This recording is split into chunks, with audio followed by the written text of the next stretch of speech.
हरे कृष्ण। ओम अज्ञानतिमिरान्धस्य ज्ञानाञ्जनाशलाकया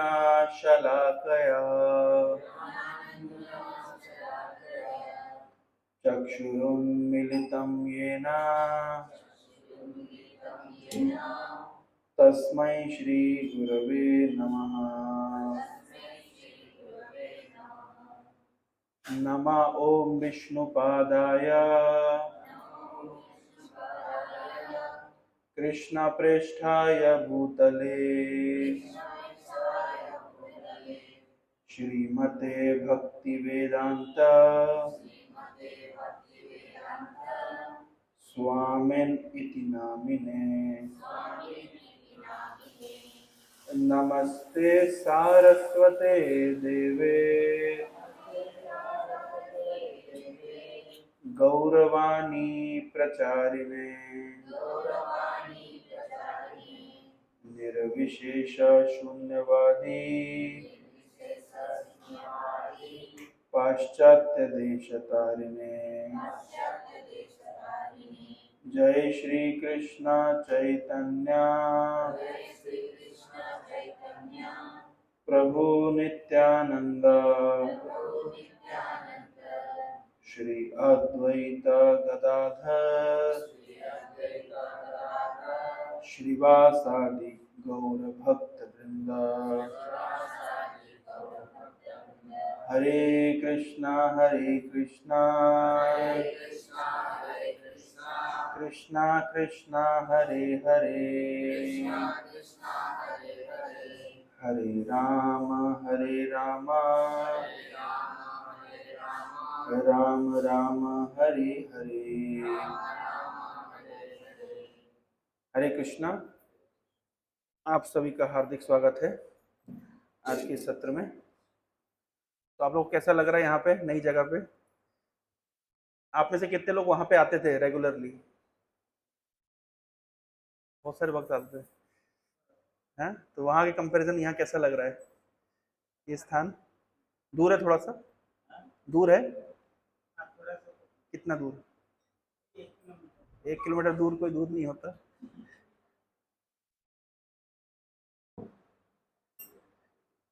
अभी मैं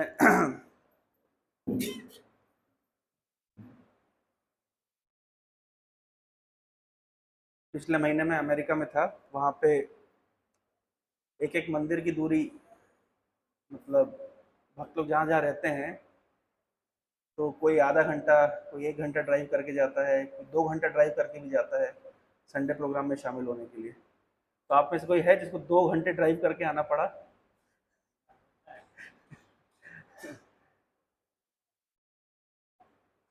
एक्चुअली विदेशों में गृहस्थ भक्तों के लिए ज़्यादा अच्छी सुविधा है भक्ति करने के लिए। जानते हैं क्यों? भारत में अगर आप सपोज करिए आप संडे क्लास में नहीं आए तो आप क्या करेंगे? क्या ऑप्शन है आपके पास? क्या क्या कर सकते हैं? आप संडे क्लास में नहीं आएंगे तो क्या क्या कर सकते हैं? हाँ जी, ऑनलाइन सुनेंगे, कोई नहीं सुनता। एक्चुअली भारत में बहुत सारे ऑप्शंस अवेलेबल हैं। आप रिश्तेदारों के घर जा सकते हैं, है ना। आप किसी फैमिली फंक्शन में जा सकते हैं। हाँ, कपड़ा धो सकते हैं। बहुत सारे ऑप्शंस हैं क्योंकि भारत में आपके पास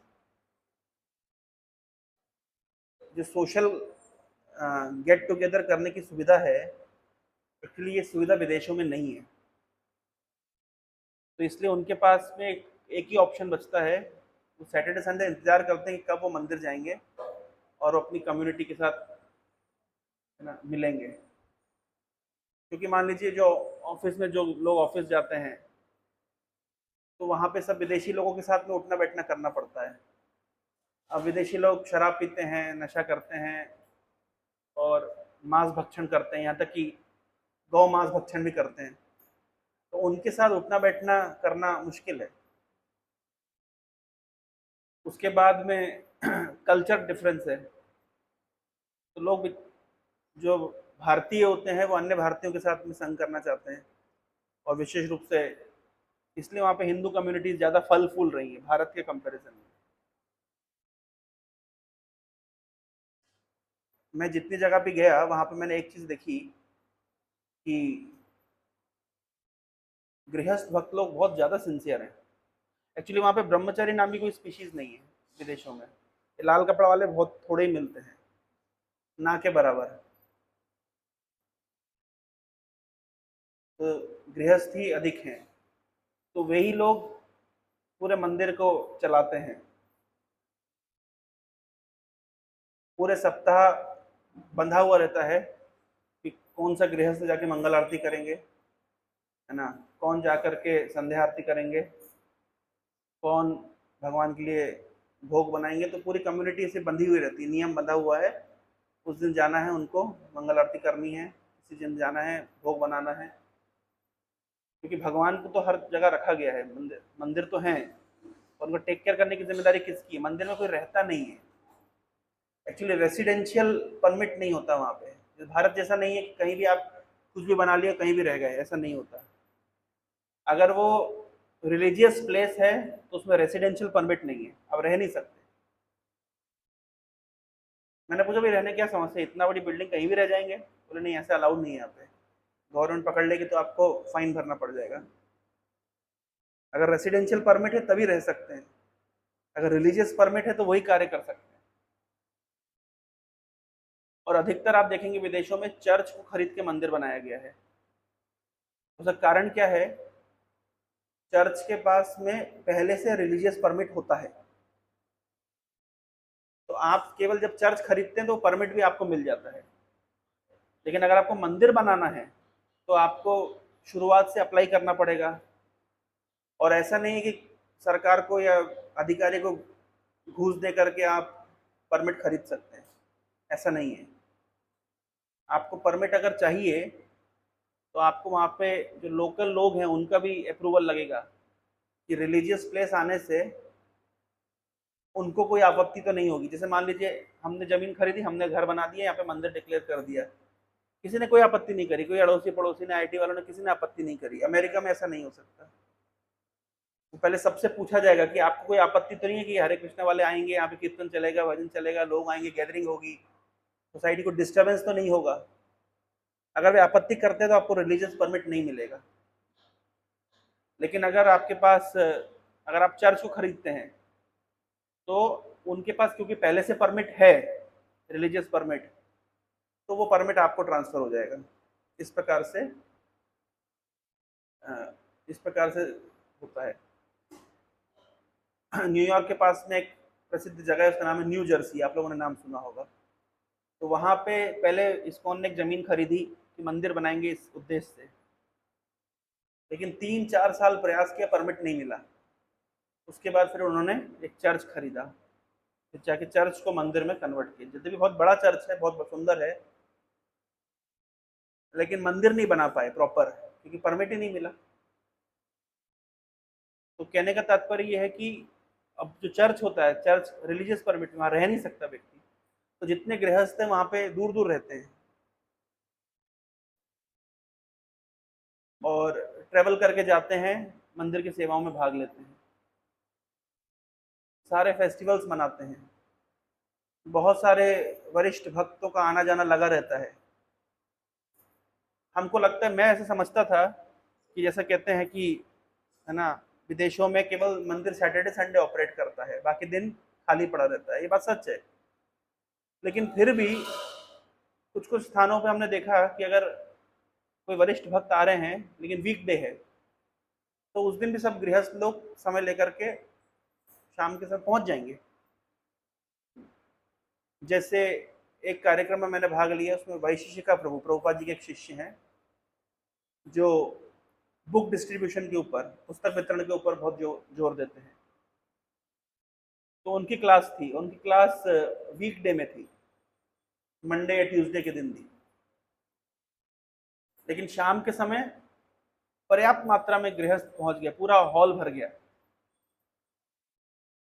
क्यों? क्योंकि वे लोग, उनको संग नहीं मिलता है, इसलिए वो हमेशा इच्छा करते रहते कौन सा वरिष्ठ भक्त आएंगे, हमें संग मिलेगा, और हमेशा उसके लिए उनकी उत्कंठा रहती है।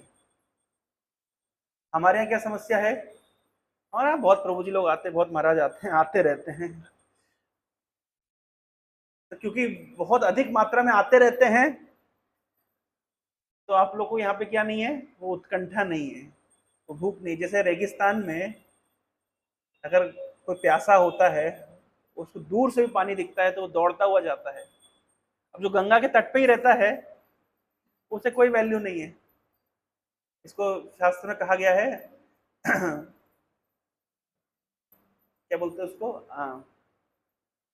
अति, हाँ हाँ, संस्कृत में क्या बोलते हैं उसको, आ, अति सानिध्यता, हाँ, अवज्ञात, मतलब अति परिचय अवज्ञात, मतलब बहुत अधिक। उदाहरण दिया जाता है, नीतिकारों ने उदाहरण दिया है, जैसे जो गंगा से दूर रहते हैं, जैसे हम लोग गंगा से दूर रहते हैं ना, तो जब हम जाते हैं, हर की पौड़ी में जाते हैं, मायापुर में भी जाते हैं, तो हम क्या करते हैं, हम गंगा नदी को बड़े उत्साह के साथ, बड़े सम्मान के साथ, है ना, हाथों की अंजलि बना के उसको उपस्पृश्य, बहुत सम्मान के साथ उसको लेते हैं, दो चार बूंदे ऐसे छीट के डालते हैं। लेकिन जो गंगा के तट पे ही रहते हैं, वो नहाते गंगा के पानी से हैं, कपड़े गंगा के पानी में धोते हैं, वो बर्तन गंगा के पानी में धोते हैं, वो रसोई गंगा के पानी में, उनको गंगा की कोई महत्व नहीं है। मैं एक बार आ रहा था प्रयाग से, तो अब कोई व्यक्ति प्रयाग से आएगा तो क्या करेगा, निश्चित रूप से त्रिवेणी का जल लेकर के आएगा। सरकार को पता है कि हर व्यक्ति जाएगा तो भर भर के त्रिवेणी का जल लेकर निश्चित आएगा, तो फ्लाइट में वो अलाउ ही नहीं किए। अब मेरे पास था 2 लीटर की केन में गंगा जल, बोले नहीं आप 250 ml से ज्यादा ले जा नहीं सकते। अब मैंने कहा मैं क्या करूं, अब क्या करूं, तो मैं फिर बैठ करके उसको 2 लीटर से 1.5 लीटर पिया त्रिवेणी जल को, गंगा जमुना सरस्वती पिया, तत्पश्चात उसके बाद फिर बचा हुआ आधा लीटर को लेकर के आए। क्या करेंगे, और अगली बार मेरे को बुद्धि आ गई, तो अभी एक काम करेंगे, अगली बार हम क्या करेंगे, बड़ी बड़ी जो 2 लीटर की बिस्लेरी की बोतल आती है उसमें पैक करके उसको हम लगेज में ही डाल देंगे। लगेज में तो 14 किलो तक ले जाना अलाउड है, तो 5-7 किलो पानी भर के और लगेज में चढ़वा दिया। गिरेगा तो गिरता रहेगा, हमारा क्या है, सबका सब शुद्ध होंगे। तो हम सम्मान करते हैं गंगा के जल का, क्योंकि हम गंगा से दूर रहते हैं। इसी प्रकार से, है ना, हम चंदन का सम्मान करते हैं, चंदन को बहुत हम महत्व देते हैं। लेकिन जो चंदन के वन में रहते हैं, जो ट्राइबल लोग, वो क्या करते हैं, वो चंदन की लकड़ी जला जला करके खाना पकाते हैं। जो चीज बहुत सुलभता से अवेलेबल होती है, उसका महत्व खत्म हो जाता है, हम उसको वैल्यू नहीं करते। क्योंकि हम भारत भूमि में हैं, यहाँ पे मतलब ऐसी संगति हमें मिली जाती, थोड़ा बहुत साधु शास्त्र भजन कीर्तन मिलता रहता है, तो हम उतना वैल्यू नहीं करते हैं। लेकिन विदेशों में लोग बहुत वैल्यू करते हैं। तो मैं तो सजेस्ट किया, हमारे जितने बच्चे हैं, जो आईटी वाले जितने बच्चे, विशेष रूप से मैं सबको बोला कि तुम विदेश जाओ, यहाँ मत रहना, इंडिया में रहने योग्य स्थान नहीं। मतलब अगर आपको भक्ति करनी है तो आपको विदेश जाना चाहिए। लोग कहते हैं भक्ति करने के लिए भारत आना चाहिए, है ना, हमारा कहना है कि नहीं, भक्ति करनी है तो आपको विदेश जाना चाहिए। हाँ, मतलब भारतीय लोग, जैसे मैं उदाहरण देता हूँ, आईटी कंपनी, आप में से कोई है आईटी कंपनी में? यहाँ आईटी में कोई भी नहीं है, जनरली पटिया साइड में सब आईटी वाले लोग हैं। तो आईटी में क्या होता है कि यहाँ पे आपको चलना होता है, तो आपको चलना होता है अमेरिका के टाइम के हिसाब से, तो यानी रात को जागना है, दिन में सोना है, तो आपका पूरा शेड्यूल बिगड़ जाता है। तो जब आप रात को जागते, दिन में सोते, तो आप ना मंगल आरती कर सकते, ना जप कर सकते, ना अध्ययन कर सकते, कुछ भी नहीं कर सकते। लेकिन विदेशों में क्या होता है कि आपके टाइम की कदर होती है। अगर 9 से लेकर 5, तो 9 से लेकर 5, 5 से 5:15 नहीं बजाते, वो वैल्यू करते हैं आपके पर्सनल टाइम को। तो गृहस्थों के लिए बहुत अच्छा है, वहां पे सब 5 बजे 5:30 बजे फ्री हो जाते हैं, अपने अपने घर में आकर के साधन भजन करते हैं, शास्त्र अध्ययन करते हैं। यहाँ तक कि मैंने देखा है मतलब हमारा जो धारणा थी, मतलब मेरी ये धारणा थी ना कि जैसे हम लोग सुनते सुनाते आए हैं कि विदेशों में तो कल्चर बिगड़ा हुआ है, लेकिन मैंने जो देख करके आया हूँ मेरा थोड़ा सा मतलब परसेप्शन चेंज हो गया। मैं क्या देख करके आया हूँ, जैसे भारत में आप लोग मान लीजिए बेंगलोर में रहते हैं, तो पति पत्नी वहां बेंगलोर में रहते हैं, बच्चे वहां बेंगलोर में रहते हैं आपके साथ में, तो आपके माता पिता आएंगे, कुछ 2 4 दिन 5 दिन 10 दिन रुकेंगे, संबंधी आएंगे।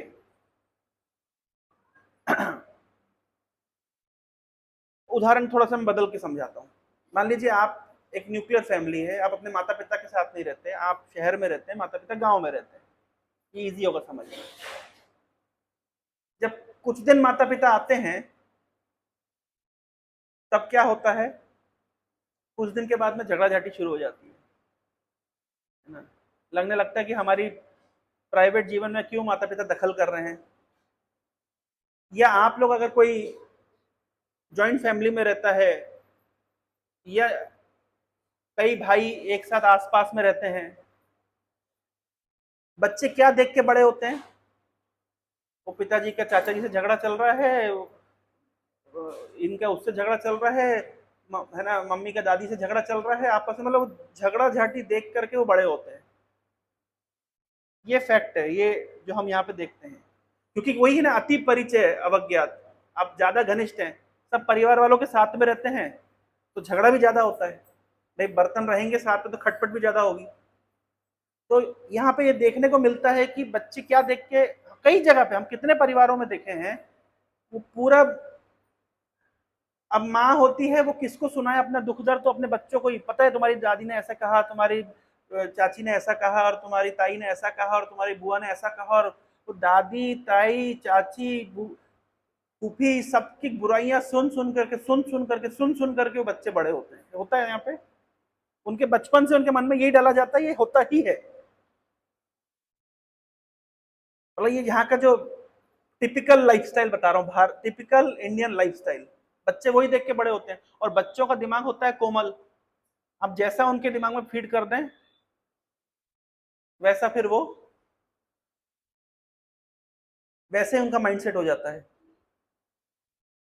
और जो कोई थोड़ा बहुत इस्कॉन में जुड़ गया, फिर वो क्या सुन के, उनके बच्चे क्या सुन के बड़े होते हैं, अरे वो प्रभु जी देखो कैसे कर रहे हैं, अरे वो प्रभु जी देखो कैसे कर रहे हैं, अरे वो प्रभु जी तो कुछ सेवा में आते ही नहीं है, वो प्रभु जी तो डोनेशन ही नहीं देते, सारी मंदिर की सेवा हमको ही करनी पड़ती है। ये होता है। तो घर में क्या सुन के बच्चे बड़े होते हैं, रिश्तेदारों की बुराइयां। और इस्कॉन में क्या सुन के बड़े होते हैं, प्रभु जी लोगों की, दूसरे प्रभु जी लोगों की बुराइयां। यही टिपिकल लाइफस्टाइल है। अब आप सोचिए बच्चे के मन में क्या असर होगा। हमारा प्रॉब्लम ये कि हमारे बच्चे भक्त नहीं बनते, जानते कारण, क्योंकि जिन बच्चों को बचपन से हम ऐसा फीडअप डाल रहे हैं, इसकी बुराई उसकी बुराई उसकी बुराई उसकी बुराई, इसकी चुगली उसकी चुगली, तो बच्चों से हम कैसे एक्सपेक्ट करेंगे कि वो बड़ा होकर भक्त बनेंगे, उनका श्रद्धा कैसे आएगी, सवाल ही नहीं उठता। मुझे पता नहीं कहा, मैं तो जो देखता हूँ समाज में, जो लोगों से सुनता हूँ, मेरे निजी जीवन में मैंने कभी भी अपने घर में किसी की मतलब बुराई लड़ाई झगड़ा ये कभी जिंदगी में नहीं देखा। मुझे बड़ा आश्चर्य होता है कि लोग कैसे झगड़ा करते हैं, क्यों करते हैं। एटलीस्ट मेरी अपब्रिंगिंग ऐसी है, मैंने बचपन से लेकर आज तक भी हमारे घर में कभी कलह हुई हो, कभी झगड़ा हुआ हो, मैंने देखा ही नहीं है। हमारे फॉर्मल मतलब सिस्टम में ही नहीं है। जैसे सास बहुओं में बड़ी झगड़ा होते हैं, पूरे पूरे टीवी सीरियल इसके ऊपर बने हुए होते हैं, लेकिन हमने हमारे जीवन में देखा, हम लोग पंजाबी फैमिली से हैं, पंजाबियों में बहू को तो मतलब रानी की तरह रखा जाता है। तो हमने कभी देखा ही नहीं कि हमारी दादी और मम्मी झगड़ रही हैं, ये सिस्टम में ही नहीं है हमारे। हमारी अपब्रिंगिंग एटलीस्ट ऐसी हुई है। विदेशों में एक चीज मैंने देखी, मैं जिन जिन भक्तों के घर में रुका, वहां पे मंदिरों में रुकने का सिस्टम नहीं है।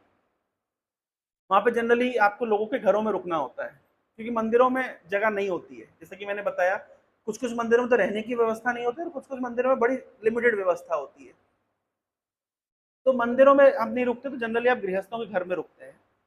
कोई भी जाता है तो गृहस्थ, तो वहां पे गृहस्थों की ट्रेनिंग है कि आपको नियमित रूप से अप, मतलब दूसरे साधु सन्यासियों को होस्ट करना है। वो पहले ही आ जाता है। जैसे मान लीजिए मुझे जाना था, तो मुझे एक कार्यक्रम करना था, न्यू जर्सी में रुकना था 1 सप्ताह। तो पहले ही उनके व्हाट्सएप ग्रुप में आ गया कि भैया ये प्रभु जी आ रहे हैं, यहाँ से आ रहे हैं, कौन होस्ट करेगा। फिर 2-4 भक्त हाथ खड़े करते हैं, इस बार हम होस्ट करेंगे, हमको चांस दो। उनकी व्यवस्था वो पहले से ऐसे कर लेते हैं।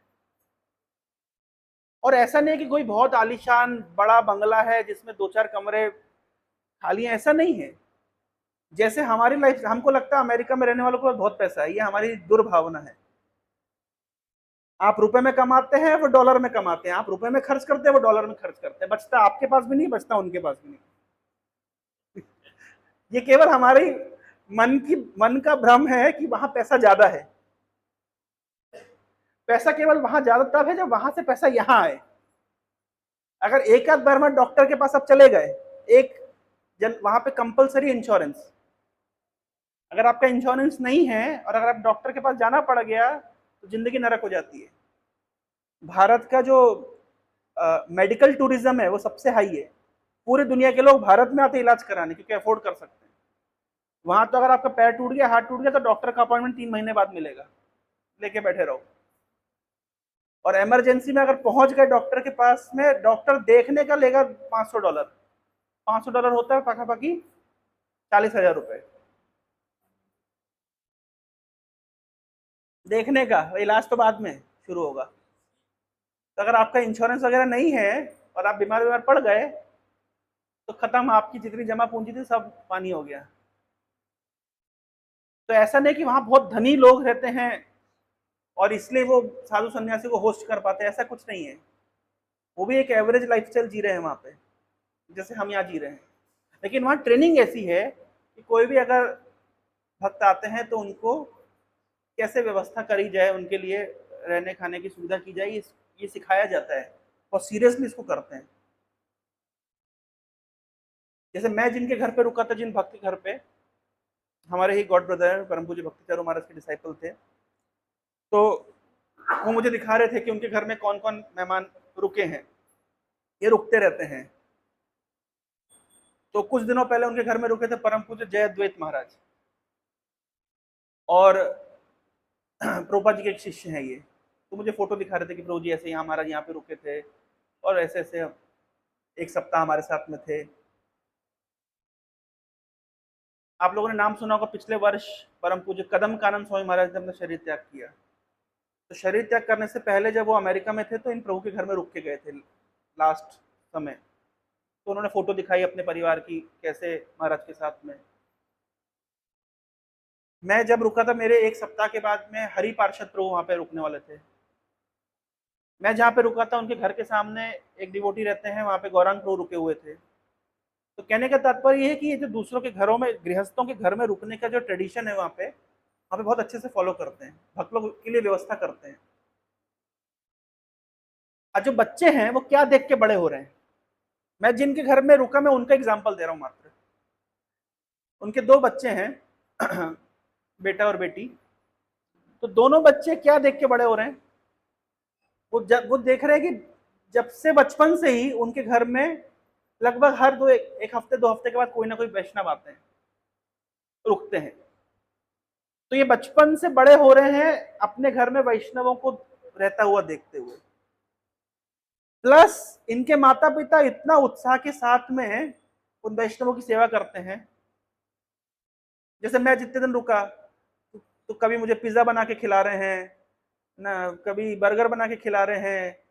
मेरे को फ्लाइट पकड़नी है तो सुबह सुबह माता जी लग कर, जबकि उनको पति भी नौकरी पे जाते हैं, पत्नी भी नौकरी पे जाती है। अगर दोनों नौकरी ना करें तो जीवन काटना मुश्किल है।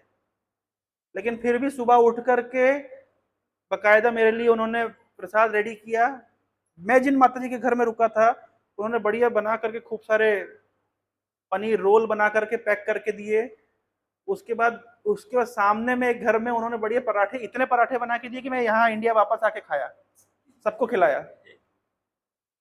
मैं आपको बता रहा हूँ केयरिंग। और इसमें भी पति पत्नी दोनों नौकरी कर रहे हैं, ऐसा नहीं है। तो अपनी अपनी नौकरी करनी, दोनों दीक्षित भक्त हैं, तो 16-16 माला जब भी करना है। फिर मैंने देखा गृहस्थों के घर में इतनी इतनी किताबें हैं, क्योंकि जब भी इंडिया आते हैं तो खूब सारी किताबें ले जाते हैं, क्योंकि वहां पे नहीं मिलेगी, और वहां पे मिलेगी तो महंगी मिलेगी, तो जब आते हैं इंडिया तो जैसे कुछ कुछ किताबें ले जाते हैं, मतलब सारे बहुत सारी किताबों का, हर गृहस्थ के घर में किताबों का कलेक्शन है, पढ़ते हैं। फिर हर गृहस्थ एक भक्ति परीक्षा कार्यक्रम से जुड़ा है, हर दिन सुबह नियमित रूप से एक ना एक क्लास वो अटेंड करते ही हैं। ये कब, जब वो दोनों पति पत्नी नौकरी कर रहे हैं, साथ साथ में उनके घर में वैष्णव लोग आना जाना लगा रहता है, अतिथि सत्कार जो गृहस्थ का धर्म है वो करते हैं। इसके साथ साथ अपना 16 माला का जप नियमित रूप से करना है, अध्ययन करना है, वो तो कंपलसरी है। तो जिस भक्ति वृक्षा में जुड़े हुए हैं वो क्लास अटेंड करनी है, कभी क्लास देनी है, कभी सुननी है। ये नियमित रूप से सप्ताह भर चलता है, और सैटरडे संडे तो भाई उनका जिंदगी पूरा मंदिर के लिए समर्पित है।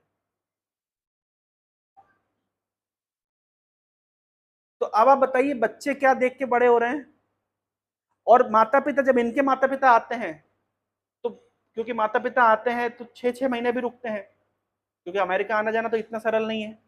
अब भाई इतनी 24 घंटे की यात्रा करके जाएंगे तो आप क्या थोड़ी ना 2 दिन वापस आ जाएंगे, तो भुवनेश्वर से कटक तो है नहीं कि हुआ है, तो माता पिता रुकते हैं, तो बच्चे देखते हैं कि हमारे माता पिता हमारे दादा दादी का इतना सम्मान कर रहे हैं, उनको घुमाते हैं, फिराते हैं, खिलाते हैं, पिलाते हैं, वैष्णवों का सम्मान कर रहे हैं, मंदिर की सेवाओं में लगे हुए हैं। पिताजी सुबह सुबह जिस दिन उनकी मंगल आरती होती है तो नहा धो करके बिल्कुल गाड़ी उठाते चलाते हुए पहुंच जाते मंदिर आरती करने के, तो ये देख के बच्चे बड़े हो रहे हैं।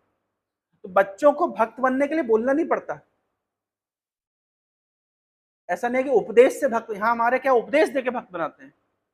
माता पिता बच्चे को छोड़ देंगे प्रभु जी के, प्रभु जी आप संभालिए इसको भक्त बनाइए, और खुद माता पिता मोबाइल चलाएंगे, ऐसे थोड़ा ना भक्त बनेंगे। बच्चा वही देख करता है जो देखता है, तो क्योंकि वहां पे बच्चे देखते हैं उनके माता पिता को इस प्रकार की सेवा करते हुए,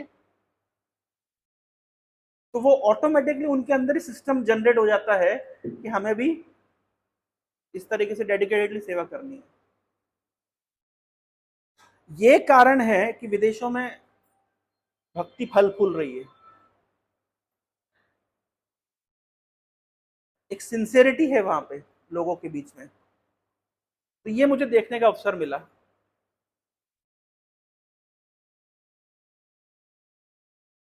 इसलिए आज जो कुछ भी प्रचार प्रसार विदेशों में हो रहा है वो इस कल्चर के कारण, अतिथि सत्कार, ये गृहस्थ का एक धर्म है।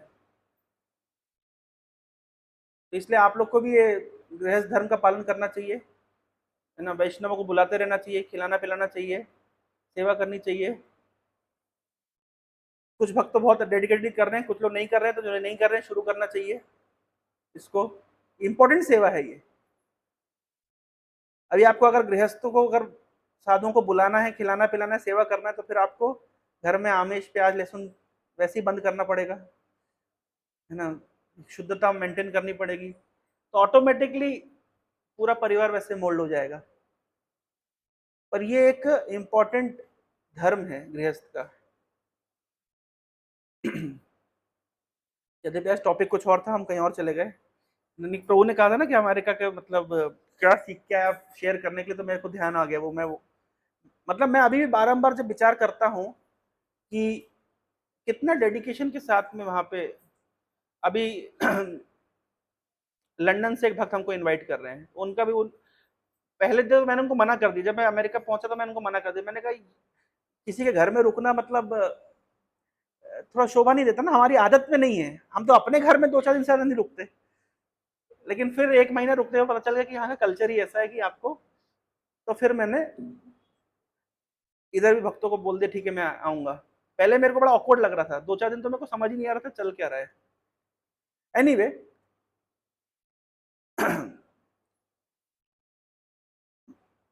एक सेक्शन है चैतन्य चरितमृत का,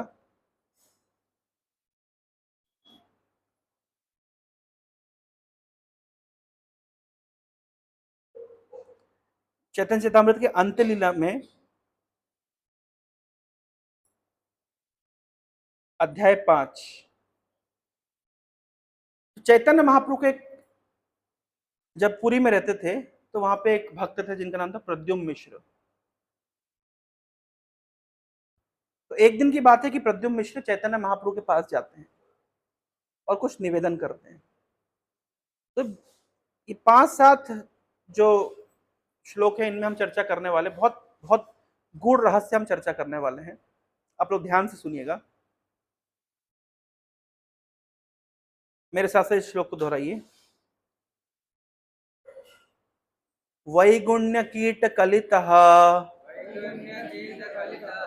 पैशून्य व्रण पीडितः दैन्यार्णवे निगम्नोऽहम् चैतन्य वैद्यमाश्रये। तो बोल रहे हैं कि मैं वैगुण्य कीट पीड़ितः, कीट मतलब कीड़ा, मुझे कीड़े ने काटा है। कौन से कीड़े ने काटा है? वैगुण्य मतलब भौतिक कार्यकलाप रूपी, भौतिक चेतना, मेटेरियलिस्टिक माइंडसेट, मेटेरियलिस्टिक एक्टिविटीज, इस प्रकार के कीड़े ने मुझे काट लिया है। और जब कीड़ा काटता है तो क्या होता है? फोड़ा फुंसी हो जाता है। तो भौतिक चेतना रूपी कीड़े ने मुझे काटा है और मुझे ईर्ष्या रूपी फोड़ा हो गया है। भौतिक जगत में एक चीज बहुत कॉमन है, उसको कहते हैं ईर्ष्या। ईर्ष्या किसको कहते हैं? कैसे होती है ईर्ष्या? जब हम देखते हैं कि कोई व्यक्ति हमसे बेटर परफॉर्म कर रहा है तो हमें ईर्ष्या होती है। हर व्यक्ति को ईर्ष्या होती है। जैसे उदाहरण के तौर पर गृहस्थों में देखने को मिलता है कि किसी ने बड़ा मकान बना लिया है तो दूसरे गृहस्थ उससे जलते रहते हैं, होता है। किसी के पास बड़ी गाड़ी आ गई है, किसी का बच्चा पढ़ाई लिखाई करके बड़ा ऑफिसर बन गया है तो दूसरे गृहस्थों को समस्या होती है, स्वाभाविक है।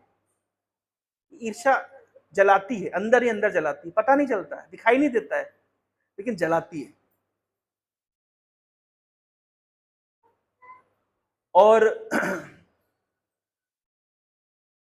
कभी कभी जब इस्कॉन में आ जाते हैं तो देखते हैं कि प्रभु जी तो प्रभु जी को, वो माता जी को ज्यादा एनकरेज कर रहे हैं, हमें तो उतना सम्मान नहीं कर रहे हैं, हमारी उतनी पीठ नहीं थपथपा रहे हैं। वो जो नया आया है उसको तो बड़ा आगे बढ़ा रहे हैं, हमको तो बात ही नहीं करते, तो बड़ा बोलते नहीं है लेकिन अंदर आग जलती रहती है। एक्चुअली ईर्ष्या कब होती है? जब हम इनसिक्योर फील करते हैं। इनसिक्योर समझते हैं कि कोई हमारी पोजीशन ना ले ले। भागवतम में एक बहुत सुंदर उपदेश है कि एक व्यक्ति को कैसे होना चाहिए।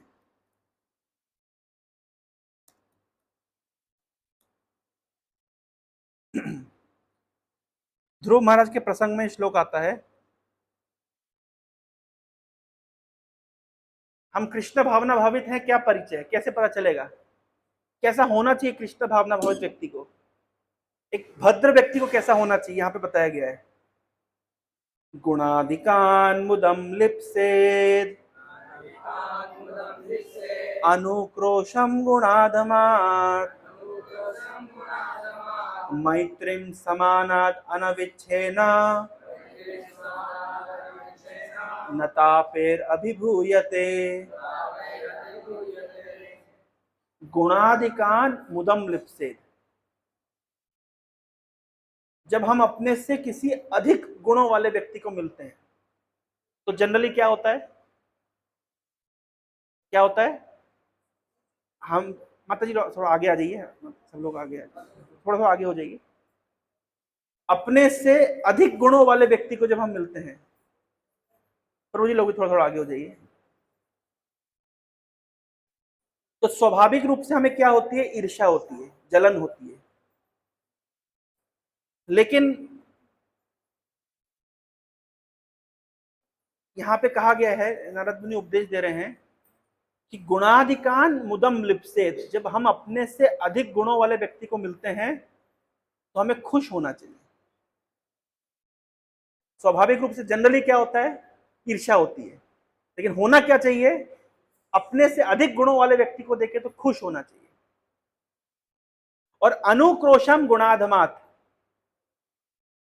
कोई व्यक्ति अगर हमसे गुणों में कम है तो हम क्या करते हैं? क्या करते हैं? प्रोपा जी लिखे क्या करते हैं? हम लोग उसको भर्त्सना करते हैं, अरे वो तो मलेच्छ है, अरे वो तो विदेशी है, अरे वो तो कर्मी है, छी छी छी।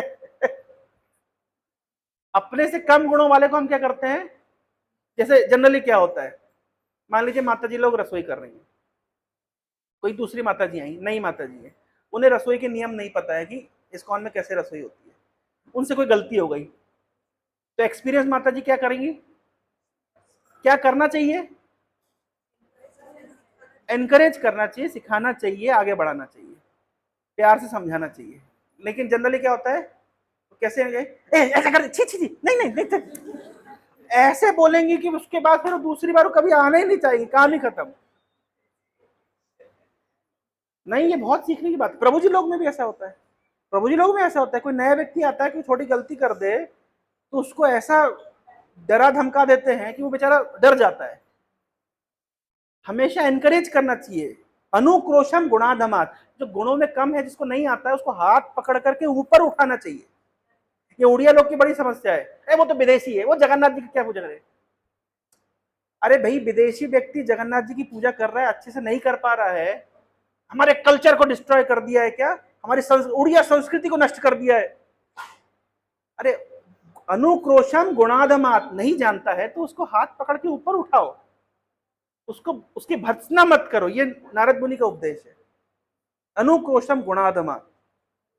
और साथ वाले लोगों के साथ में मैत्री होनी चाहिए, मित्रता होनी चाहिए। हम करते क्या है, दो साथ वाले लोग मिले तो अपनी अपनी झांकी हाँकते हैं, समझ रहे हैं, दो माताजी साथ वाली माताजी मिली, वो बताएगी अरे मैं तो प्रयाग गई थी, अरे मैं तो अयोध्या गई थी, अरे मैं तो चित्रकूट गई थी, अरे हम तो 4 धाम करके आए हैं। तो एक दूसरे को, मतलब एक अपनी बड़ाई बताएंगी, फिर दूसरी अपनी बड़ाई बताएंगी, फिर तीसरी अपनी बड़ाई बताएंगी, चौथी अपनी बड़ाई बताएंगी। दो बीमार हॉस्पिटल के बेड पे पड़े हुए हैं, एक बोलता है मेरा पैर टूट गया, बोले अरे तेरा तो केवल पैर टूटा है, मेरा तो हाथ भी टूटा है। बोले तेरा तो केवल हाथ और पैर टूटा है, मेरे तो दिमाग में भी चोट आई है। बोले तेरा तो केवल दिमाग में भी चोट आई है, मेरे को तो हार्ट की प्रॉब्लम भी है।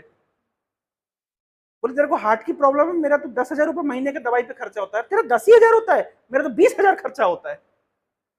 देखिए, ये भौतिक चेतना है, हॉस्पिटल में बैठा हुआ पड़े हुए हैं और अपनी अपनी झांकी हाँकते क्या बता रहे हैं, मैं बीमार ज्यादा हूं, नहीं मैं बीमार ज्यादा हूं, नहीं मैं बीमार ज्यादा हूं।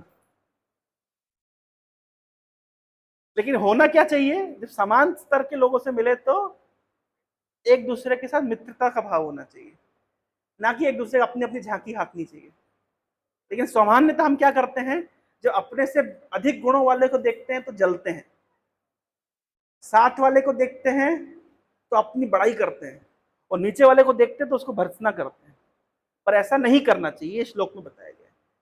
अपने से उन्नत व्यक्ति को देखते हैं तो प्रसन्न होना चाहिए, उसके गुणों को हमें गुणगान करना चाहिए, उसको स्वीकार करना चाहिए।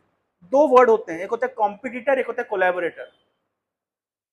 जब हम अपने से अधिक गुणों वाले व्यक्ति को मिलते हैं तो हम कंपटीशन करते हैं, लेकिन हमें क्या करना चाहिए, हमें कोलैबोरेट करना चाहिए। कोलैबोरेट मतलब तुम जिन चीजों में अच्छे हो तुम वो कार्य कर सकते हो, तुम जिस चीजों में अच्छे हो तुम वो कार्य कर सकते हो। जैसे कोई त्योहार मनाया जाता है, अभी हम लोग जन्माष्टमी त्योहार मनाने वाले हैं, तो कोलैबोरेशन से त्योहार चलेगा। कोई गाने बजाने में अच्छा होता है, कोई मैनेज करने में अच्छा होता है, कोई रसोई में अच्छा होता है,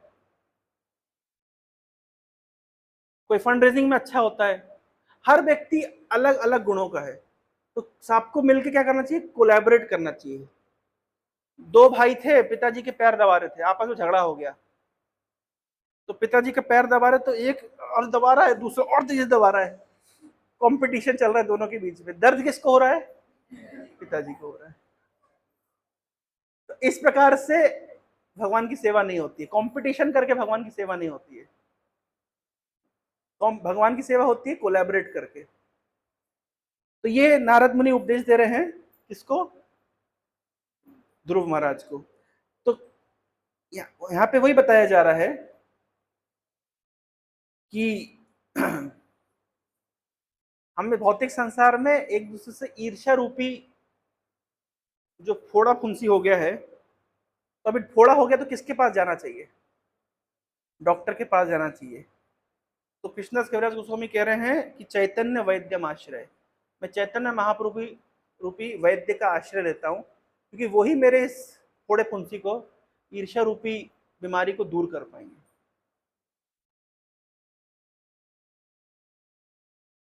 जय जय शचिसुता श्री कृष्ण चैतन्य, जय जय कृपामय नित्यानंद धन्य। जय हो सचिसुत चैतन्य महाप्रभु की जय हो, और कृपामय नित्यानंद प्रभु की जय हो।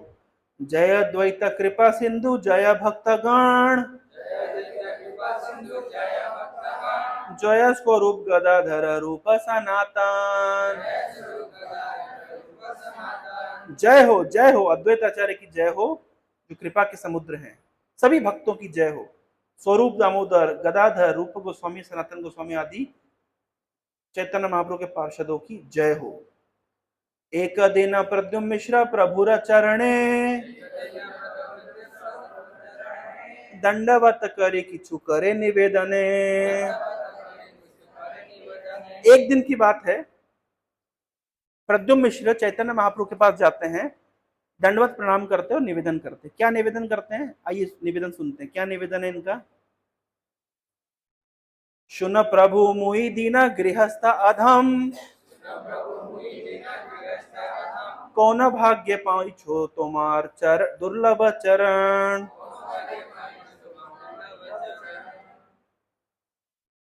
हे महाप्रभु सुनिए, मैं दीन गृहस्थ हूं, अधम हूं, मैं किस प्रकार से आपके चरणों की प्राप्ति कर सकता हूं। यहां से शिक्षा लेने के 3-4 बहुत महत्वपूर्ण चीजें हैं। पहली चीज तो यह है कि गृहस्थ का मनोभाव कैसा होना चाहिए। गृहस्थ का मनोभाव कैसा होना चाहिए? हम प्रचार करने जाते हैं तो किसी को हम प्रचार करते हैं कि आप आइए हमारे सेंटर में, आइए रविवार के कार्यक्रम में, आइए मंगल आरती में, आइए जप करिए, बहुत कुछ हम उपदेश देते हैं। तो पता है हमको जवाब क्या मिलता है? हाँ हाँ, जवाब मिलता है, प्रभु जी देखिए आप लोगों ने तो घर संसार छोड़ दिया है, आप लोगों की तो कोई जिम्मेदारी है नहीं, ना आपने पत्नी है आपके, ना बच्चे हैं, ना रिश्तेदार है आपके, ना आगे ना कोई पीछे, है ना। तो आप हम गृहस्थों की स्थिति को क्या समझेंगे? ऐसा जवाब हमें जनरली ऐसे मिलता है ना। हमें तो परिवार चलाना है, बच्चों के पालन पोषण करना है, रिश्तेदारों को देखना है, ऑफिस में बॉस को देखना है, बहुत दुनिया जहान की हमारी चीजें हैं, है ना। हम कहाँ समय निकाल पाएंगे भगवान की भक्ति? इतना बोलना से तो हो जाता, मान लीजिए इतना ही बोले तो कोई बात नहीं, पर इसमें प्रवचन खत्म नहीं होता। कौन किसको प्रवचन देने गया है? हम प्रवचन देने गए हैं गृहस्थ को, गृहस्थ हमको प्रवचन दे रहे हैं कि प्रवचन में पहला उपदेश तो ये दिए कि हम बहुत व्यस्त हैं, हमारी बहुत जिम्मेदारियां हैं, हमें उनका पालन पोषण करना है। फिर प्रवचन का पार्ट 2 आता है, अनएक्सपेक्टेड पार्ट 2। बोले प्रभु जी हम आपको बताते हैं सबसे बड़ा धर्म तो गृहस्थ धर्म है। बात बिल्कुल सही है, लेकिन बात तो सही है, लेकिन जिस तरीके से बात प्रस्तुत की गई है वो क्या बताने जा रहा है कि देखिए आप लोग जो सब कुछ छोड़ छाड़ करके हरे कृष्णा करते हैं, ये तो बहुत सरल है, कोई भी कर ले। हम जो परिवार के साथ मिल करके सब जिम्मेदारी निर्वहन करके जो थोड़ा बहुत भी हम कर लेते हैं, बस वही परम कर्तव्य, परम धर्म है। थोड़ा बहुत क्या कर लेते हैं? परिवार का, कुटुंब का भरण पोषण। शास्त्र कहते हैं कि कुटुंब का भरण पोषण तो पशु पक्षी भी करते हैं, तो क्या उनके भरण पोषण करने को हम परम कर्तव्य, परम धर्म मानेंगे? भागवतम में लिखा गया है 12वें स्कंद में कि जो गृहस्थ अपने परिवार का, कुटुंब का भरण पोषण कर लेगा तो बहुत बड़ा व्यक्ति माना जाएगा।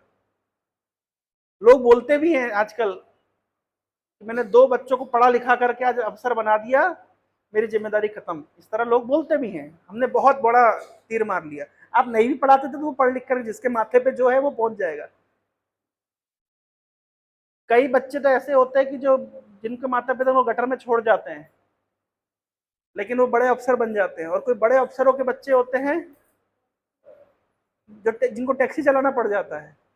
तो ये बोलना कि हमने पढ़ा लिखा करके बना दिया, तो ये सब मन का भ्रम है। फिर भी उद्देश्य वो नहीं है बात का उद्देश्य ये है एक गृहस्थ की चेतना कैसी होनी चाहिए। दो उदाहरण है। युधिष्ठिर महाराज नारद मुनि के पास जाते हैं। भागवतम के 7वें स्कंद में अगर आप देखेंगे तो नारद मुनि ने युधिष्ठिर महाराज के सामने सन्यासियों के धर्म का वर्णन किया और उन्होंने बताया कि इस प्रकार से जो विरक्त व्यक्ति होता है वो भगवान के चरणों को प्राप्त करता है। तो तुरंत युधिष्ठिर महाराज के मन में प्रश्न उठा, अरे आपने सन्यासियों के धर्म का वर्णन कर दिया, हम गृहस्थों की क्या हालत है, हम कैसे भगवान के चरण कमलों को प्राप्त करेंगे? इसके तो आपने बोला ही नहीं कुछ, थोड़ा ये भी बताइए। देखिए कितना सुंदर श्लोक बोल रहे हैं युधिष्ठिर महाराज। श्री युधिष्ठिर उवाच गृहस्थ एतां पदवीं विधिना येन च अंजसा यायद्देवर्षे ब्रूहि मदृशो गृह मूढ़धि। शब्द देखिए क्या प्रयोग कर रहे हैं, मादृशो गृह मूढ़धि। पूरे भागवत में 3 लोगों को हरिदास कहा गया है। किस किस को?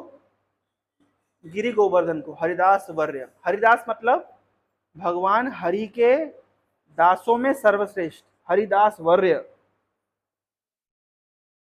गिरिराज गोवर्धन को हरिदास कहा गया है, उद्धव को हरिदास कहा गया है और युधिष्ठिर को हरिदास कहा गया है। यानी युधिष्ठिर पूरे भागवत में हरिदास का टाइटल 3 लोगों को मिला है, जिनमें से एक है युधिष्ठिर महाराज। लेकिन युधिष्ठिर महाराज क्या कह रहे हैं नारद मुनि को कि भाई आपने जो साधु सन्यासियों की गति का वर्णन किया, हम घर गृहस्थी वाले लोग उस स्थिति को कैसे प्राप्त कर सकते हैं? और हम गृहस्थी वाले कैसे लोग? मादृशो गृह मूढ़धि, हम घर गृहस्थी में फंसे हुए हैं।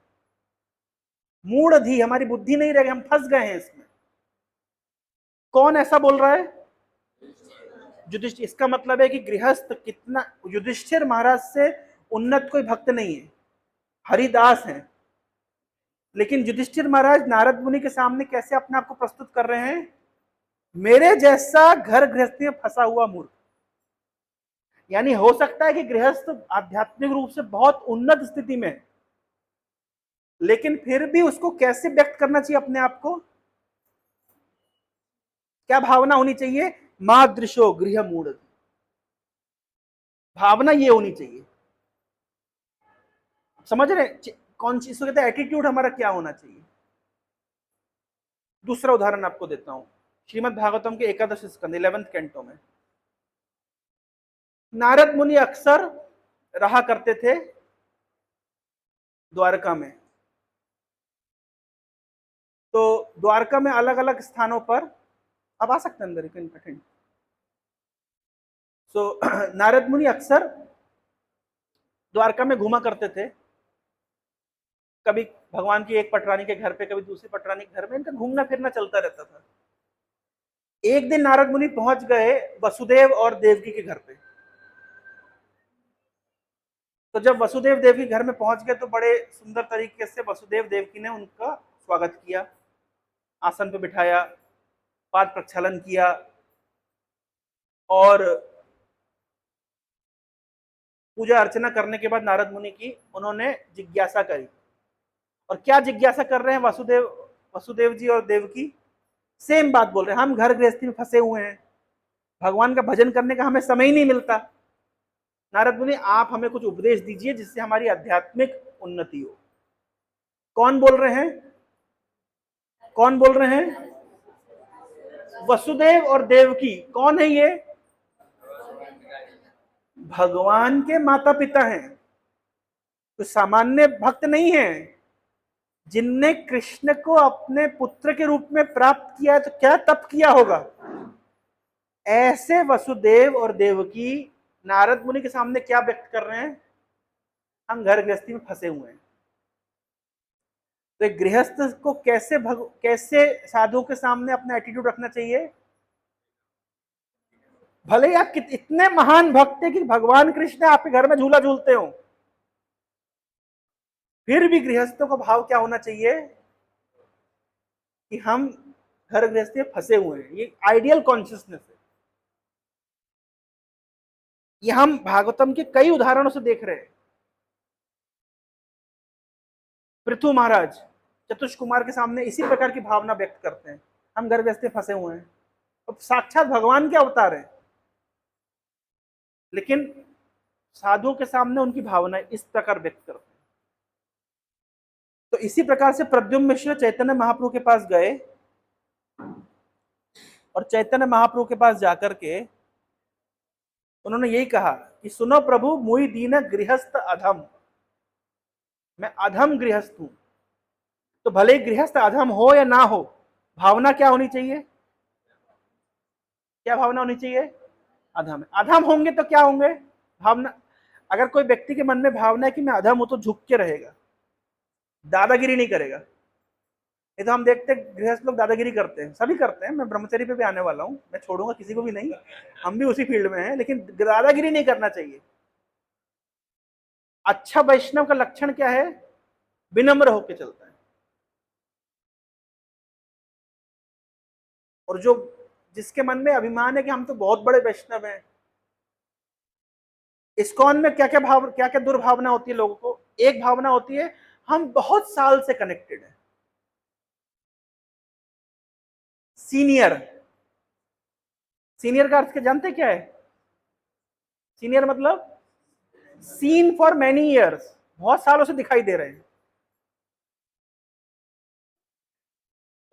लोग समझते हैं हम सीनियर हो गए हैं तो हम सम्मान के, मतलब अब हमें सम्मान प्राप्त होना चाहिए।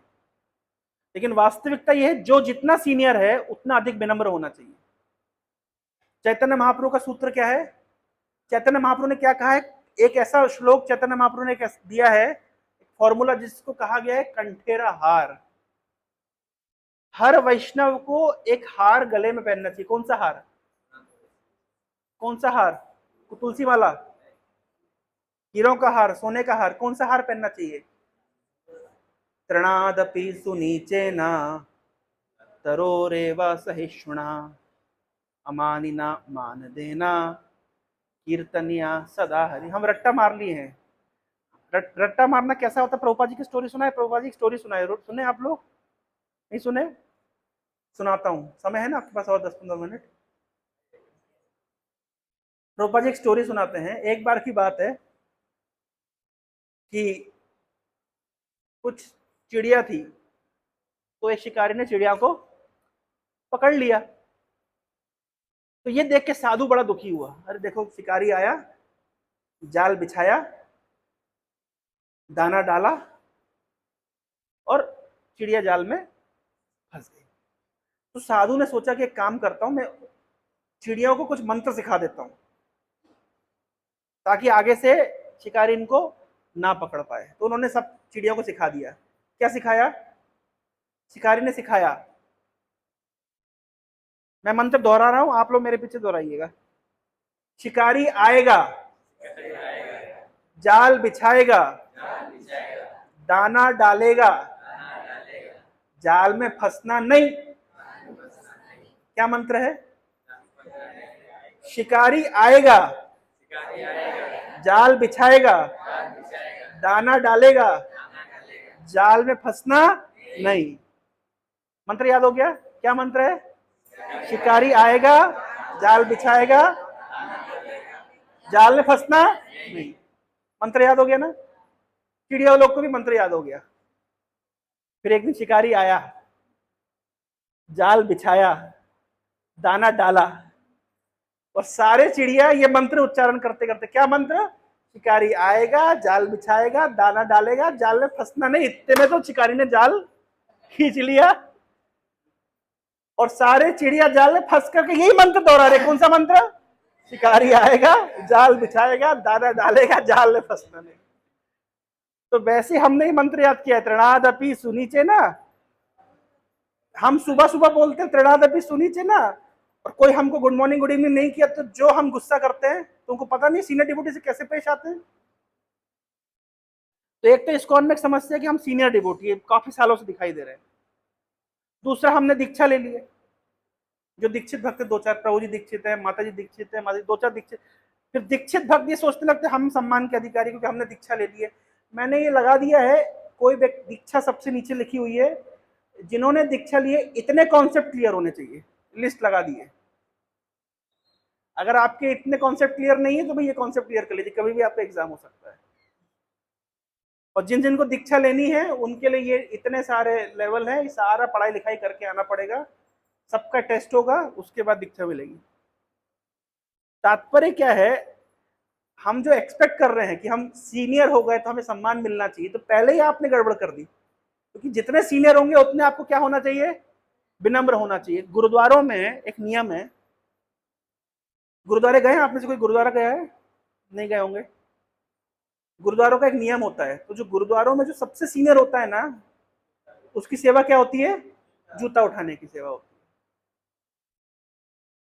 तुमको याद है, तुम गए थे?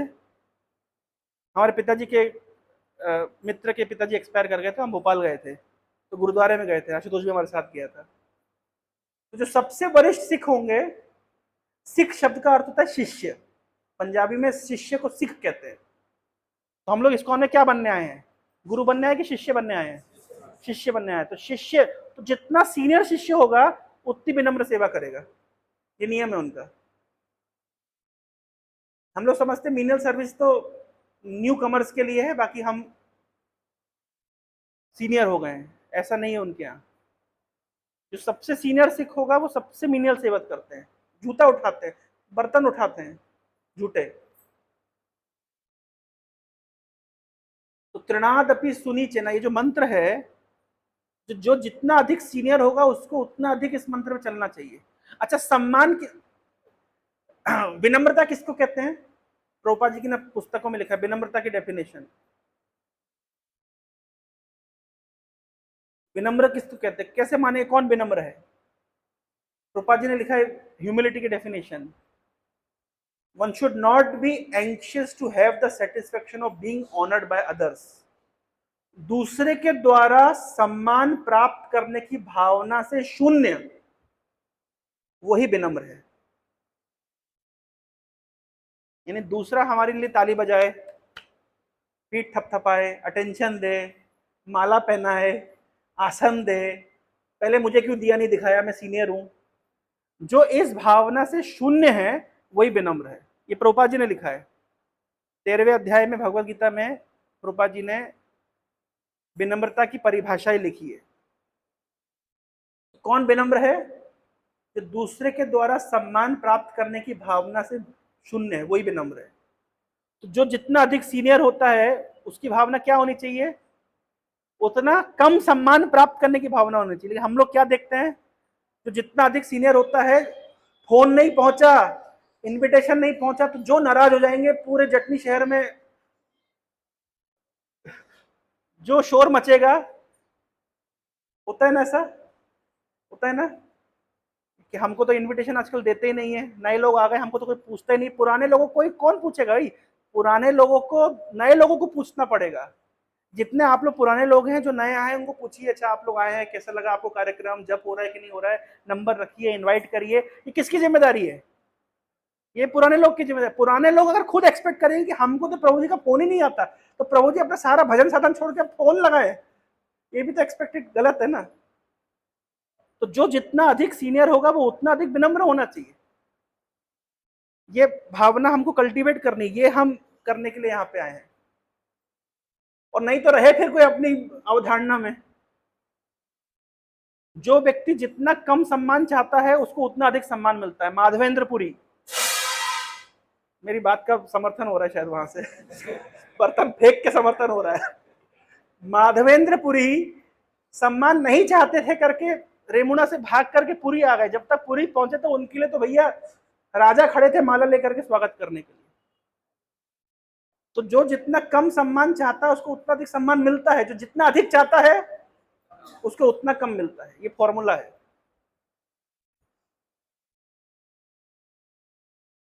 तो गृहस्थों को ये सीखने की बात है कि कोई सीनियर है, कोई दीक्षित है, वो ज्यादा विनम्र होने चाहिए। उनको प्रोग्राम में पहले पहुंचना चाहिए। सबसे पहले दरी बिछाने की सेवा सीनियर भक्तों की है। जूनियर लोग आएंगे, प्रसाद पाएंगे, चले जाएंगे। एक्चुअली जो जितना सीनियर होता है उसको लास्ट में प्रसाद लेना चाहिए, ये नियम है।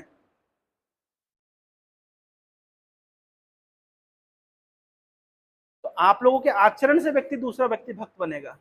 भक्त बनने का केवल अर्थ ही नहीं कि माला झोली डाल लिया, तिलक लगा लिया, अभी हम भक्त हो गए। भक्तों के आचरण में वो दिखना चाहिए। और तृणादपि सुनीचेना तरोरेवा सहिष्णुना, और सहनशील होना चाहिए। कभी पर्याप्त मात्रा में मान सम्मान नहीं मिला तो सहन करना चाहिए। सीखने ये सब जो ऐसा कर पाएगा वो ही निरंतर हरिनाम कर सकता है, ऐसा महाप्रभु कह रहे हैं। लेकिन जो केवल मान सम्मान चाहता है, सहनशीलता नहीं है, दूसरे नीचा कोई है बेचारा गुण नहीं जानता है, तो उसको ऊपर उठाने की हमारी इच्छा नहीं, उसको और हम धुतकारते हैं, तो चैतन्य महाप्रभु प्रसन्न नहीं होंगे। और एक भद्र व्यक्ति से एक्सपेक्ट किया जाता है कि इस प्रकार का आचरण रखे। एनीवे, तो प्रद्युम्न मिश्र इस प्रकार चैतन्य महाप्रभु के पास जाकर के विनम्रता व्यक्त की। एक और श्लोक में लूंगा।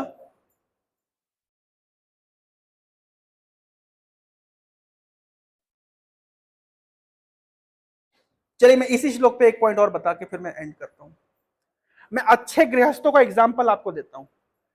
बहुत सारे एग्जाम्पल है, आप सबके बीच में अच्छे अच्छे गृहस्थ हैं, आप लोग बहुत सेवा करते हो। हमारे नीरू हर दिन मंगल आरती में आके आरती करते हैं। एक मैं एग्जाम्पल आपको देता हूं, प्रैक्टिकल, जो मैंने अपने आंखों से देखा है। कोविड का समय था, तो मंदिर लॉकडाउन था, बंद था, मंदिर में एंट्री नहीं थी। तो हमारे मंदिर के एक वरिष्ठ गृहस्थ भक्त हैं, उनका नाम है काशीनाथ पंडित प्रभु। देखा आप लोगों ने प्रभु जी को? उनका नियम है, वो हर दिन मंगल आरती में आते हैं, आज भी आते हैं। लगभग उनका एज अभी 70 ईयर्स हो गया है। और कितने सालों से ये, लगभग 30-35 सालों से इस नियम को वो पालन कर रहे हैं। हर दिन मंगल आरती आते हैं। और कितने बजे आते हैं? जैसे हमारे सेंटर में मंगल आरती होती है 4:30 बजे, आप में से कोई नहीं आता है। जबकि आ सकते, कोई आना चाहे तो आ सकते हैं, हम तो गेट वेट खोल देते हैं, लेकिन आप में से कोई भी नहीं आता है। मैं बता रहा हूं आप लोगों को। तो काशीनाथ पंडित प्रभु गृहस्थ हैं, 70 साल की उम्र है, और 35 सालों से इस नियम को पालन कर रहे हैं। हर दिन मंगल आरती आते हैं। हमारे मंदिर की मंगल आरती होती है 4:15 बजे, और उससे पहले 4 बजे गौर गोविंद महाराज की समाधि पे आरती होती है। तो वो 4 बजे पहुंच जाते हैं हर दिन। और आज से कल से नहीं पहुंच रहे, वो 30 सालों से वो कर रहे हैं, 35 सालों से वो कर रहे हैं। तो हर दिन वो मंगल आरती में आते हैं। यहां तक कि मंगल मंगल आरती में आने के बाद में, उसके बाद में अपना आरती करने के बाद वापस घर जाते हैं। उनकी पत्नी की तबीयत खराब है, वो खुद रसोई करते हैं। तत्पश्चात 10 बजे वो फिर मंदिर आते हैं, उनकी सेवा, अकाउंट डिपार्टमेंट देखते हैं हमारा। 2 बजे तक वो सेवा करते हैं, फिर अपने घर वापस जाते हैं, प्रसाद वगैरह लेते हैं, रेस्ट करते हैं, शास्त्र अध्ययन करते हैं, जप करते हैं।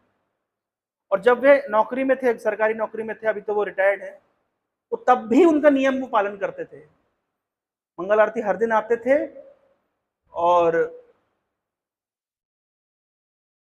अपनी नौकरी का निर्वहन करते हुए भी वो मंदिर की सेवाओं में योगदान देते थे।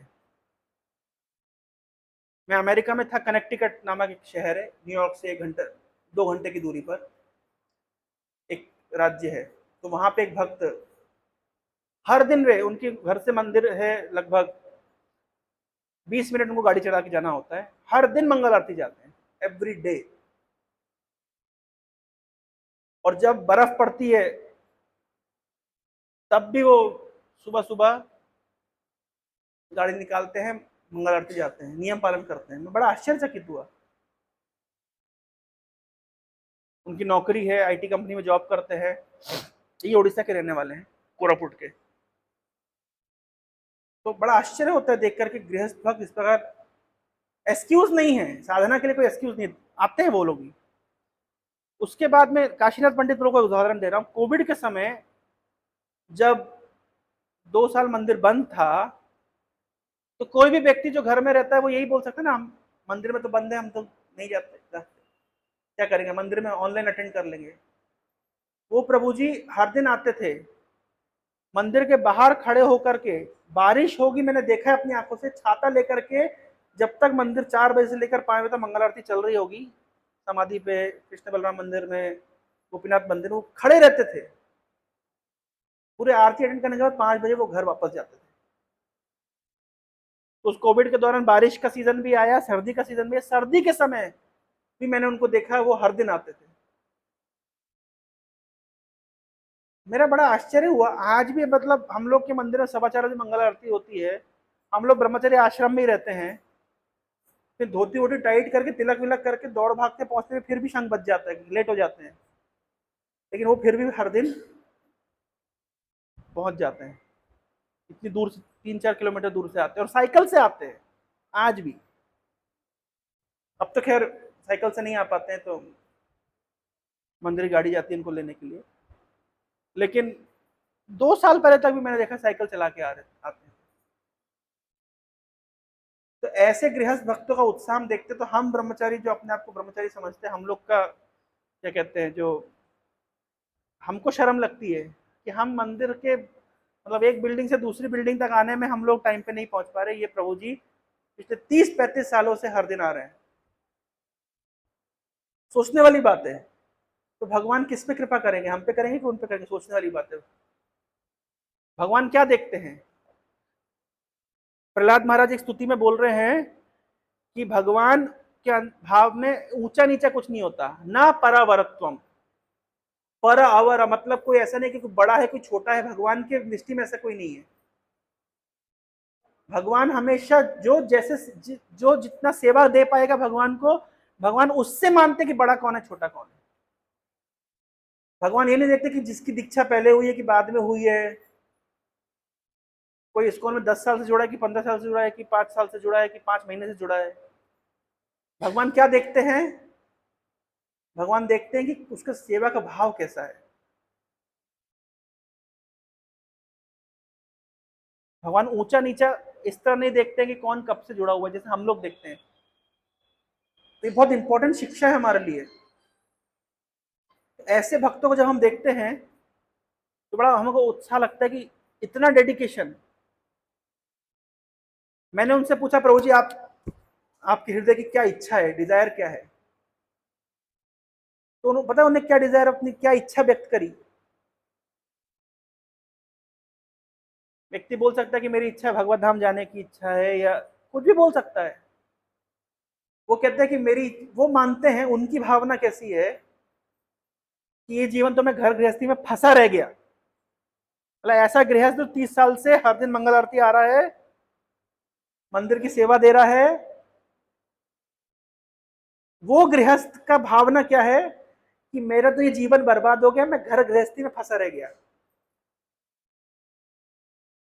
मेरी इच्छा है कि अगले जीवन में मैं इस्कॉन में ब्रह्मचारी बनूं और ये जीवन में भगवान की सेवा में दूं। हमें इतनी शर्म लगी, हमको चुल्लू में पानी लेकर के सुसाइड कर लेना चाहिए। हमें शर्म लग रही है कि जो भक्त मतलब 30 साल से इतना सिंसियरली भक्ति कर रहे हैं, उनकी इच्छा भगवत धाम जाने की नहीं है। हम तो 4-6 साल प्रैक्टिस करके बोलते कहाँ जाना है, गोलोक वृंदावन जाना है। क्या करेंगे वहां पे? कृष्ण के साथ खेलेंगे। और जो भक्त 30 साल से इतना सिंसियरली भक्ति प्रैक्टिस कर रहे हैं, उनकी इच्छा गोलोक वृंदावन जाने की नहीं। उनकी इच्छा क्या है कि अगले जीवन में मैं कम से कम एक जीवन में इस्कॉन में ब्रह्मचारी बनना चाहता हूं, ताकि मैं पूरा जीवन में प्रभुपाद जी की सेवा में दे सकूं। ये जीवन तो मैंने घर गृहस्थी में फंस करके निकाल दिया, ये भावना है। हमें तो इतनी शर्म लगे कि बाप रे बाप, ये जो यहाँ लिखा है ना कि सुनो प्रभु मुई दीन गृहस्थ अधम, प्रद्युम्न मिश्र चैतन्य महाप्रभु के सामने, ये वास्तविकता में ऐसी भावना भक्तों के हृदय में है, दूर नहीं जाने का, हम प्रत्यक्ष देख रहे हैं ऐसे भक्तों के हृदय। उनकी चिंता क्या थी? मैंने पूछा प्रभु जी आपके जीवन में सबसे बड़ी चिंता क्या थी? ऐसे चर्चा हुई। बोले मुझे गुरुदेव ने कहा था, गौर गोविंद महाराज ने कहा था कि अपना एक लड़का इस्कॉन को दे देना। तो मैं यही चिंता में रहता था कि पता नहीं मेरे बच्चे भक्त बनेंगे कि नहीं बनेंगे। मैं केवल गुरुदेव के चरणों में प्रार्थना करता था कि बस ये जो आपने मुझे इंस्ट्रक्शन दिया है कि एक लड़का मैं इस्कॉन को दे दूं, बस ये इच्छा मेरी कैसे, आपकी जो इच्छा है, आपका जो इंस्ट्रक्शन है फुलफिल हो जाए। भगवान ने उनकी इच्छा फुलफिल कर दी। उनका एक पुत्र इस्कॉन अंगुल में ब्रह्मचारी हैं। इस्कॉन अंगुल के प्रेसिडेंट पुरुषोत्तम प्रभु काशीनाथ प्रभु के पुत्र हैं। तो एक इंस्ट्रक्शन दिया था गुरुदेव ने, और एक इंस्ट्रक्शन दिया था मंदिर का अकाउंट संभालना, वो आज तक संभाल रहे हैं। देखिए मतलब गुरु मुखा पद्म वाक्य चित्ते ते करिए क्या आर ना करिया मने आशा, इसका प्रत्यक्ष उदाहरण हम देख सकते, मतलब आंखों से देख सकते, कोई दूर जाने की जरूरत नहीं है। तो ऐसे कोई अगर व्यक्ति भक्ति करेगा तो क्यों ना भगवान रीझेंगे उससे, क्यों भगवान बिक नहीं जाएंगे? तो बहुत कुछ है कहने सुनने के लिए, लेकिन अब जटनी के भक्तों से ये निवेदन है कि इस प्रकार का डेडिकेशन हमें बढ़ाना चाहिए। कोई 2-3 किलोमीटर कोई दूर नहीं है आप लोगों के लिए। हमने तो दिन का कार्यक्रम भी कर दिया है। आप लोग आइए, भगवान की सेवा में युक्त होइए, उत्साह के साथ भाग लीजिए। अभी आपको पकड़ने के लिए जैसे चैतन्य महाप्रभु माया, क्या श्लोक है, तक्त्वा सुदुस्तुत सुरेप्सित राज्य लक्ष्मीम धर्मिष्ठ आर्य वचसा यदगाद अरण्य माया मृगम देवसित अन्वधावत। तो चैतन्य महाप्रभु जो जैसे भगवान रामचंद्र माया मृग के पीछे भागे, और जैसे चैतन्य महाप्रभु जो जीव माया में लगे हुए उनके पीछे भागते, तो प्रभु जी को जटनी वालों के पीछे भागना पड़ता, चलो चलो जन्माष्टमी आ गई, जन्माष्टमी आ गई। ये आप लोगों की तरफ से आना चाहिए। मीटिंग में मैं सुन रहा हूँ 2-4 लोग से ज्यादा दिखाई नहीं दे रहे, तो प्रभु जी को पीछे पड़ना पड़ रहा है कि भैया जन्माष्टमी आ गई, जन्माष्टमी आ गई, चलिए मीटिंग करते, मीटिंग। उल्टा प्रभु जी को यहाँ बैठना चाहिए, भक्तों को आगे आके बोलना चाहिए, प्रभु जी जन्माष्टमी आ गई, हम क्या करेंगे? मैं देखा अमेरिका में रथ यात्रा खत्म हुई जिस दिन, दूसरे दिन जन्माष्टमी की मीटिंग शुरू। मैंने कहा क्या उत्साह इन भक्तों का। और जन्माष्टमी जिस दिन खत्म होगी उनका फिर वो जन्माष्टमी खत्म होते ही उनका शुरू हो जाएगा बुक मैराथन की तैयारी। बुक मैराथन खत्म होते ही उनके एक के बाद एक फेस्टिवल को तैयार रहते हैं भक्त लोग, उत्साह रहता है। हमारा उत्साह नहीं, कोई मीटिंग में दिखाई नहीं दे रहा। बुलाना पड़ रहा है प्रभु जी फोन करके, 2-4 लोग फॉलो अप में लगे, प्लीज आइए आइए प्रोग्राम में आइए। तो ऐसा नहीं करना है हमें। थोड़ा सा उत्कंठा के साथ, उत्साह के साथ, भगवान हमारे उत्साह के साथ रेसिप्रोकेट करते हैं। भगवान किस पे कृपा करते हैं? कौन कृपा का अनुभव कर पाता है? जो भगवान की सेवा में उत्साही होता है। तो भगवान देखते हैं कि इस भक्त को वास्तव में मेरी सेवा करने का उत्साह है। और एक लास्ट बात बता करके मैं अपने वक्तव्य को विराम दूंगा। तुम फोटो खींचते हैं, यहाँ से फोटो खींचते ताकि ऑडियंस दिखाई दे कौन कौन है। हम ग्रुप में डाल देंगे तो जो नहीं है तुमको पता चल जाएगा कि वो नहीं है।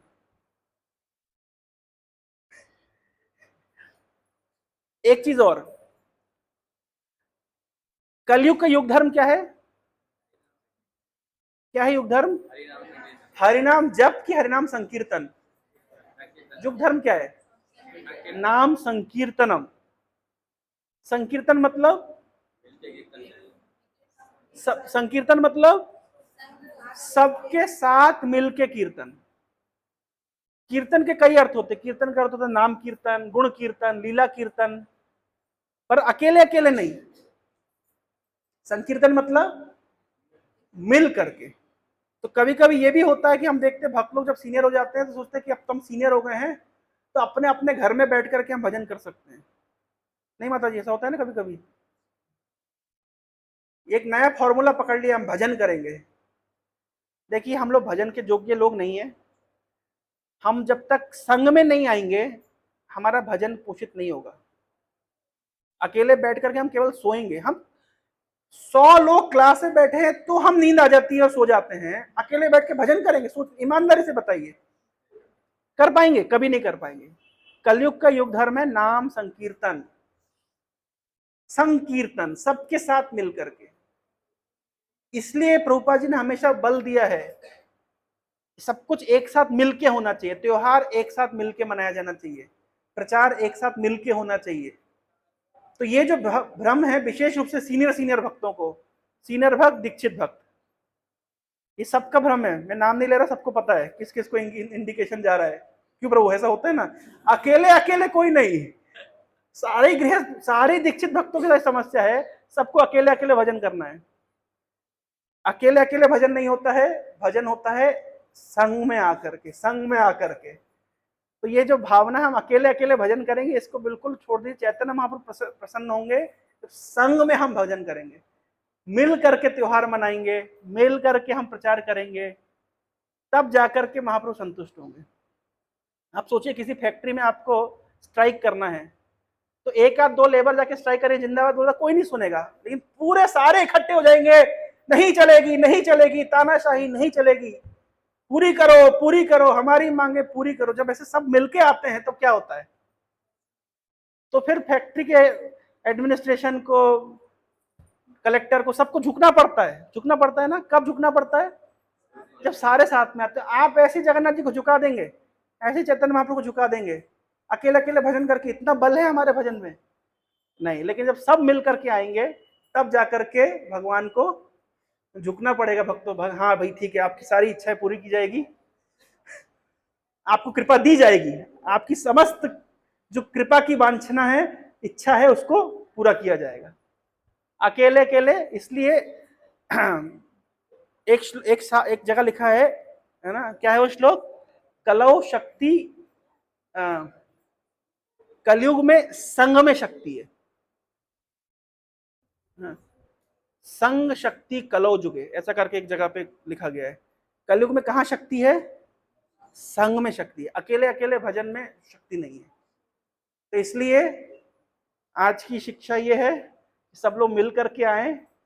और अब जन्माष्टमी का त्योहार आ रहा है, बहुत ही भव्य तरीके से जन्माष्टमी का त्योहार मनाया जा रहा है। जगत गुरु प्रभु आपको इन्फॉर्म कर देंगे आप लोगों की क्या क्या सेवा है, और सभी लोग उत्साह के साथ में प्रचार प्रसार में लग जाइए। हमें जटनी केंद्र में बहुत अधिक प्रचार प्रसार बढ़ाना है, भक्ति वृक्ष के कार्यक्रम को शुरू करना है अलग अलग स्थानों पे। तो बहुत बड़ा एजेंडा है, लेकिन अकेले नहीं होगा, सबके साथ मिल करके होगा। हरे कृष्णा कृष्णा कृष्णा हरे हरे, हरे राम राम राम हरे हरे। श्रील प्रभुपाद की समय हो गया है।